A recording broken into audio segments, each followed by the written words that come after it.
Hello guys, welcome to our channel again. आपको last video में मैंने बताया था कि जब आपके सिंपली सपोर्टेड बीम के ऊपर यदि पॉइंट लोड लगा हो या कंसंट्रेटेड लोड लगा हो तो कैसे आप स्लोप और डिफ्लेक्शन फाइंड आउट करते हैं फॉर सिंपली सपोर्टेड बीम।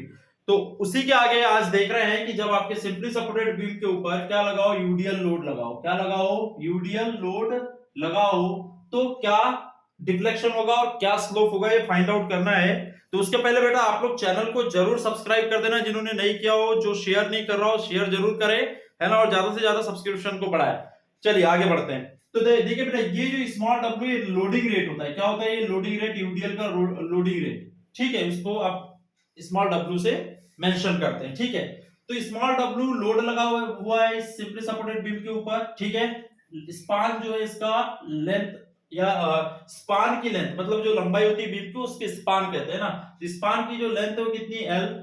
तो ध्यान दीजिएगा, जो लोड होता है यूडीएल का, जैसे इतने लेंथ में लगा है यूडीएल लोड लगा है डब्ल्यू, और ये ए डिस्टेंस है। ठीक है, तो इसका जो लोड हो जाएगा, टोटल लोड, वो हो जाएगा डब्ल्यू इंटू ए। इस तरह से, मतलब कि आपको डिस्टेंस से मल्टीप्लाई करना होता है टोटल लोड निकालने के लिए यूडीएल का। ठीक है, तो इसका टोटल लोड जो हो जाएगा इस बीम के ऊपर कितना हो जाएगा? W into L. Total span को मल्टीप्लाई कर देंगे, कितनी लेंथ है उसको पूरी को मल्टीप्लाई कर देंगे तो टोटल लोड आ जाएगा। आधा लोड इस सपोर्ट पे चला जाएगा, आधा लोड इस सपोर्ट पे चला जाएगा। तो WL/2, WL/2 यहां, तो यहां का रिएक्शन हो जाएगा RA, WL/2 यहां का रिएक्शन हो जाएगा RB, WL/2। बात समझ में आ गई? मतलब ये सपोर्ट है, सपोर्ट, इस सपोर्ट पे आधा लोड आ जाएगा, इस सपोर्ट पे आधा लोड आ जाएगा। तो ये ए बी बीम है आपकी, है ना। तो ए पॉइंट का रिएक्शन आर ए और बी पॉइंट का रिएक्शन आर बी। ठीक, अब हमें मोमेंट निकालना है। फिर से आपने सेक्शन एक्स एक्स सेक्शन काटा, इस पॉइंट पे मोमेंट निकालना है। फोर्स इनटू यहां तक की डिस्टेंस, फोर्स इनटू यहां तक की डिस्टेंस। तो ये डिस्टेंस कितनी अज्यूम कर लिया मैंने? एक्स अज्यूम कर लिया हूं, एक्स। तो आर बी इंटू एक्स हो जाएगा। तो आर बी की वैल्यू क्या है? WL/2। तो देखिए मोमेंट कितना आ गया, मोमेंट कितना आ गया बेटे? mx बराबर कितना आ गया? WL/2। फोर्स, है ना, इंटू डिस्टेंस x। ठीक, अब देखिए माइनस, देखिए ध्यान दीजिएगा, यहां पे बता रहा हूं, ध्यान दो ध्यान दो ध्यान दो ध्यान दो। ये आर ए आर बी क्या है? आर बी है ना, इस तरह से लगाता है, ये मेरा एक्स पॉइंट है। ये बीम को इस तरह से घुमाएगा, मतलब ये देखिए क्या, कौन सा शेप बना है? कॉन्वेक्स शेप, मतलब ये पॉजिटिव। अब ध्यान दीजिएगा, ये एक लोड है, दूसरा लोड क्या है? इतने इस पे यूडीएल भी तो है। तो यूडीएल जो है इस तरह से है, कितनी डिस्टेंस पे? ये एक्स डिस्टेंस पे। ठीक है, तो ये बीम को कैसे घुमाने की कोशिश करेगा? इस तरह से घुमाने की कोशिश करेगा। ये कौन सा शेप है? Concave shape. तो ये नेगेटिव, इसलिए माइनस साइन आ गया। अब देखिए, ये है W और ये डिस्टेंस है आपकी x, यहां से यहां तक की, है ना। तो टोटल लोड कितना हो जाएगा इसका यूडीएल का, यहां से इतने का? W into x. तो ये देखो W इंटू एक्स आ गया इसमें, ये W इंटू एक्स। अब इसके सेंटर से यहां तक की डिस्टेंस कंसीडर की जाती है, तो ये हो जाएगी x/2। यहां तक है x, तो यहां तक की डिस्टेंस x/2। तो x/2 का मल्टीप्लाई हो गया है इसमें, तो इसीलिए आ गया है WX²/2। बात समझ में आ गई? इसी तरीके से डिटरमाइन करते हैं मोमेंट फॉर यूडीएल। बात समझ में आ गई? एक बार और इसको वीडियो को पॉज करके आप समझ लेना। क्या समझोगे कि यदि आपकी लेंथ कितनी है, इतनी लेंथ पे यूडीएल लगा है ना, और यहां पे मोमेंट मुझे कैलकुलेट करना है, ए डिस्टेंस है। ठीक है, तो और ये स्मॉल w है, तो मोमेंट यहां निकालना है। तो टोटल लोड हो जाएगा WA, और इसके सेंटर से यहां तक की डिस्टेंस कितनी हो जाएगी? ये A/2 आधी हो जाएगी, तो ये हो जाएगा A²/2 हो जाएगा मोमेंट इस तरह से।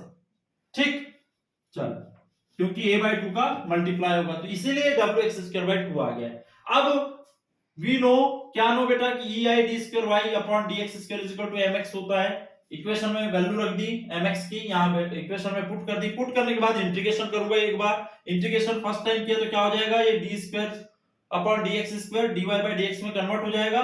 तो देखिए WL/2 कॉमन निकल जाएगा क्योंकि कांस्टेंट है, और x का क्या हो जाएगा? x²/2। यहां पे W/2 कॉमन निकल जाएगा, x² का क्या हो जाएगा? x³/3 प्लस c1 एक कांस्टेंट। Equation number 1। तो ये dy/dx जो है वो क्या है? स्लोप। अंडरस्टैंड? स्लोप है, तो स्लोप की इक्वेशन हो गई आपकी। इसके बाद में फिर से इंटीग्रेशन करूंगा। फिर से इंटीग्रेशन करने के बाद मुझे क्या मिलेगा? ये dy/dx जो है वो खत्म हो जाएगा और y बच जाएगा। ये y तो y इंटीग्रेशन आता है ना आप लोगों को। उसके बाद ये देखिए WL/4 कॉमन निकल जाएगा। x² का इंटीग्रेशन क्या हो जाएगा? x³/3 आना चाहिए आप लोगों को।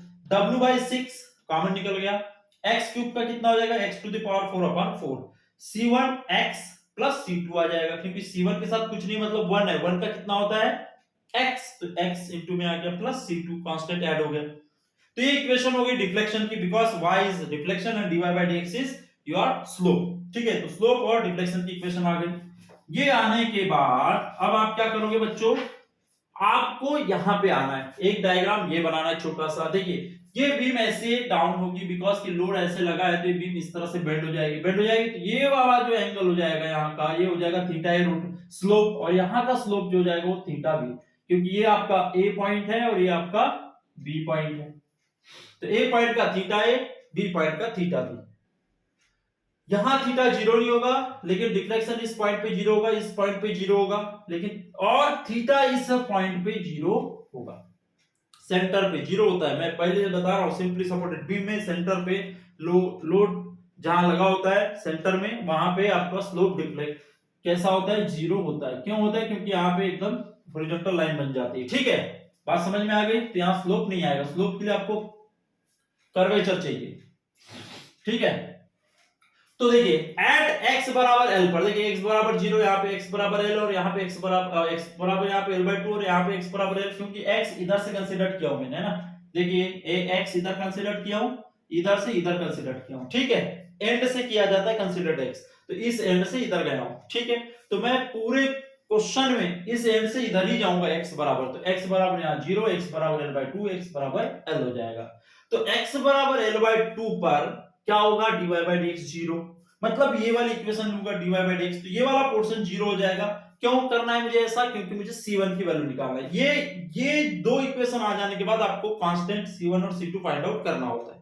तो अभी तो मुझे C1 करना पड़ेगा पहले, तो C1 करने के लिए ये वाला पोर्शन 0 करना पड़ेगा, तो dy by dx 0 हो जाए तो मेरा आंसर C1 का आ जाएगा। ठीक है, तो देखिए एट x बराबर l/2 पर dy by dx 0, तो ये 0 हो गया इधर का, तो WL/4 देखिए 4 है, ये 4 है ना, x की जगह क्या रखूंगा, l/2 का स्क्वायर, क्योंकि x के बराबर वो वैल्यू रखनी है। उसके बाद में क्या है, देखो W/6 है, तो W/6 x की जगह, x क्यूब की जगह क्या रखूंगा, l/2 का क्यूब, प्लस C1 है तो प्लस C1। समझ में आ गया, कोई दिक्कत नहीं है। अब ये 0 हो गया, तो 0 के बराबर इसको सॉल्व कर दूंगा। सॉल्व करने के बाद देखिए ये c को इधर लेके आ रहा हूं, तो माइनस होगा, तो माइनस का मल्टीप्लाई करूंगा तो ये माइनस आ गया। बात समझ में आ गई, और इसको कर दिया इतने को सॉल्व, तो ये आ गया कितना, WL/24 माइनस में, ये आ गई मेरी C1 की वैल्यू। बहुत इजी है, बहुत ही ज्यादा, ध्यान से देखिए। अब क्या करना है, C1 निकल गया, अब मुझे चाहिए C2, तो C2 किस इक्वेशन से मिलेगा, सेकंड इक्वेशन से। तो यहाँ पे मुझे y0 करना पड़ेगा, तब जाके पूरा 0 होगा, तो यहाँ से C2 मिल जाएगा, C1 की वैल्यू मिल चुकी है। तो देखिए x बराबर 0 पर भी y0 है, और x बराबर l पर भी 0 है। जो लेना चाहो ले सकते हो, लेकिन हमारी सहूलियत के लिए हम x बराबर 0 रखेंगे। देखिए क्योंकि x x x है, तो तीनों 0 हो जाएंगे, तो यहाँ पे भी 0, ये भी 0, ये भी 0, तो 1 2 3 0, तो C2 बराबर क्या आ गई मेरी वैल्यू, 0। C1 C2 की वैल्यू मिल गई है, C1 C2 की वैल्यू को इक्वेशन नंबर 1 और 2 में पुट करूंगा, मेरा स्लोप और डिफ्लेक्शन आ जाएगा। तो ध्यान दीजिएगा, तो एट x बराबर 0 पर रोटेशन है, यहां पे x बराबर 0 पे थीटा b, और x बराबर l पर थीटा a। अब क्या है कि थीटा a बराबर थीटा b होगा, क्यों, क्योंकि सिमेट्रिक लोडिंग है ना, तो ये पूरा बराबर यूनिफॉर्म लोडिंग है, तो जितना कर्वेचर का एंगल यहां होगा उतना ही यहां पर भी होगा, स्वाभाविक सी बात है। तो थीटा ए बराबर थीटा बी आ गया है, बराबर dy by dx। तो x बराबर 0 पे मैं ले रहा हूं, तो ei थीटा ए आ जाएगा, ei थीटा ए, मतलब dy by dx का थीटा लेना है ना, रोटेशन स्लोप लेना है थीटा, इस ये dy by dx से थीटा ही होता है ना, याद में रखना। a पॉइंट का होगा तो a पॉइंट का, b पॉइंट का होगा तो b पॉइंट का, तो आप a b यहां तो दोनों सेम है, तो आप a लो चाहे b लो, कोई दिक्कत नहीं। अब देखिएगा x बराबर 0 पुट कर रहा हूं, तो ये वाला पोर्शन 0, ये पोर्शन 0, सिर्फ C1 बचेगा, तो C1 की वैल्यू कितनी बेटा, WL/24, तो माइनस WL/24 रख दिया, तो यहां से थीटा ये मिल गया मेरा WL/24, ये EI का इधर मल्टीप्लाई किया तो EI आ गया, और this is my slope for simply supported beam when UDL is acting. UDL मतलब यूनिफॉर्मली डिस्ट्रीब्यूटेड लोड। UDL का मतलब क्या होता है, यूनिफॉर्मली डिस्ट्रीब्यूटेड लोड। ठीक है, याद रहेगा, लिख लो।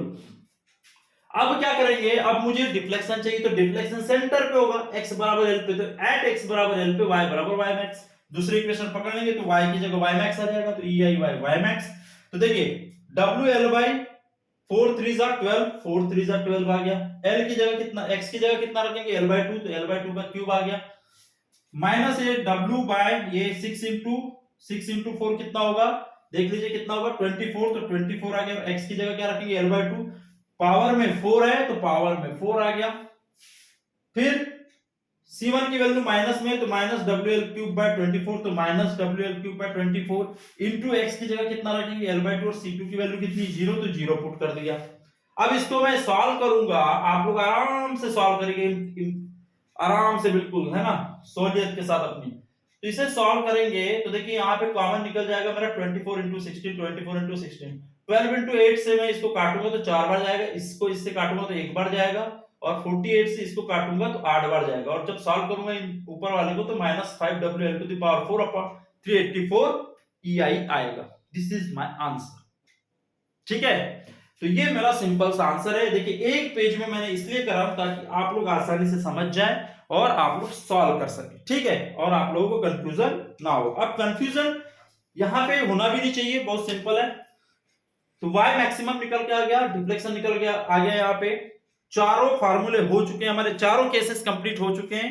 तो चारों केसेस डबल इंटीग्रेशन मेथड से हम लोगों ने सॉल्व किया है, और ये चारों ही मेथड्स, चारों ही कंडीशंस काफी इंपॉर्टेंट है, चाहे कोई भी एग्जाम हो उसके लिए, ठीक है, ईएससी का हो, चाहे फिर पीएससी का हो, चाहे यूनिवर्सिटी एग्जाम्स हो, कहीं पे भी डेरिवेशन पूछा जा सकता है। तो आई होप कि आप लोगों को समझ में आया होगा। मिलते हैं नेक्स्ट वीडियो में विद एरिया मोमेंट मेथड के साथ। तब तक के लिए आप लोग सब लोग चैनल को लाइक करें, सब्सक्राइब करें और शेयर जरूर करें बेटा। Thank you.